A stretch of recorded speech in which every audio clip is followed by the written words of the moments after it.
We live in an era where the entirety of human knowledge is sitting right in our pockets. Yet for most students today, sitting down and focusing on a single task for just 10 straight minutes feels nearly impossible. The easiest explanation, and the one parents and even students themselves usually land on, is laziness. We assume it is simply a lack of willpower. Human attention follows the laws of thermodynamics. Every notification and background thought consumes a specific amount of cognitive fuel, creating a continuous, invisible drain on your reserves. Look at this smartphone battery diagram. Even sitting perfectly still, heavy background applications rapidly drain its capacity to zero. Human energy works the exact same way. For modern students, these hidden apps are doom scrolling, FOMO, and negative thoughts, constantly leaking your daily energy. With your prefrontal cortex, the part of the brain responsible for logic and problem solving, already fatigued by these digital microtasks, you lose the executive function needed to push through a difficult assignment. You are left with a brain that has effectively run out of the specific chemical fuel required for deep work, trapping you in a passive loop of mediocrity. Recognizing this massive drain, millions of young men are now turning to internet movements like NoFap, or looking further back in history to the ancient Indian concept of brahmacharya for a solution. But there is a massive barrier to entry here. A general lack of awareness causes people to view these ancient practices purely as extreme, lifelong celibacy or some kind of unattainable magic. That misconception leads straight to immediate discouragement.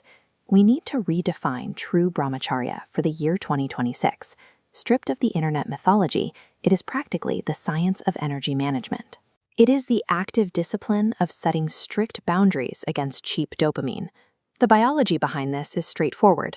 When you actively stop your mental and sexual energies from draining out into digital distractions, your body stops wasting that capacity.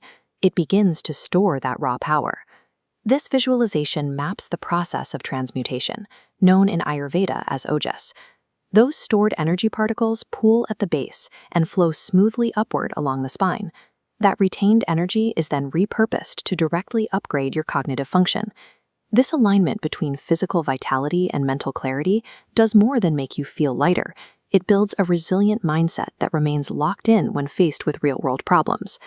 This upward flow of energy historically produced a legendary laser-sharp focus. This was the exact type of concentration weaponized by warriors on ancient battlefields. The mythic archer Arjuna is the prime example of this discipline. While everyone else in his training looked out and saw the entire forest, the leaves and the sky, Arjuna trained his mind to block out the noise and see absolutely nothing but the eye of the bird. Translate that archery focus to a modern desk. Retained mental energy allows a student to lock onto a single academic target for hours. A phone notification goes off and they don't even flinch. To multiply that internal focus, you pair it with the ultimate environmental multiplier, Brahma Muhurta, or the early morning hours before sunrise. Look at this data comparison. Due to peak oxygen levels in the environment and a completely sleeping digital world, your study efficiency skyrockets.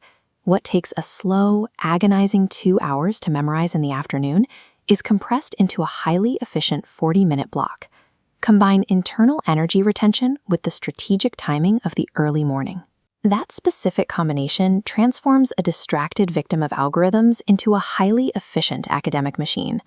So if the science and the history back this up, why do 90% of students who attempt these early morning routines and energy retention protocols fail within a single week? They fall into the trap of perfection. Students attempt to become flawless, superhuman monks overnight, instead of respecting their body's current baseline. The failure loop is entirely predictable. A student who usually wakes up at 10 in the morning suddenly sets an alarm for 4. They might survive day 1, but by day 3, the severe daytime exhaustion hits and they burn out entirely. The alternative is the Phase 1 protocol. True, lasting discipline requires systematically training the body, not violently forcing it into submission. This chart outlines the Phase 1 approach. Your goal is simply a 10% improvement each week. You systematically dial back your wake-up time from 10 to 9 to 8:30, and as you do, your daily energy levels organically rise. Apply that exact same 10% rule to your digital boundaries. Scale back your scrolling time week by week. Total perfection is absolutely not required on day one. You do not need to follow a flawless, extreme version of ancient asceticism to see massive benefits in your grades. Executing Phase 1 alone is enough to reclaim your autonomy. Reclaiming your focus in 2026 requires a shift in awareness.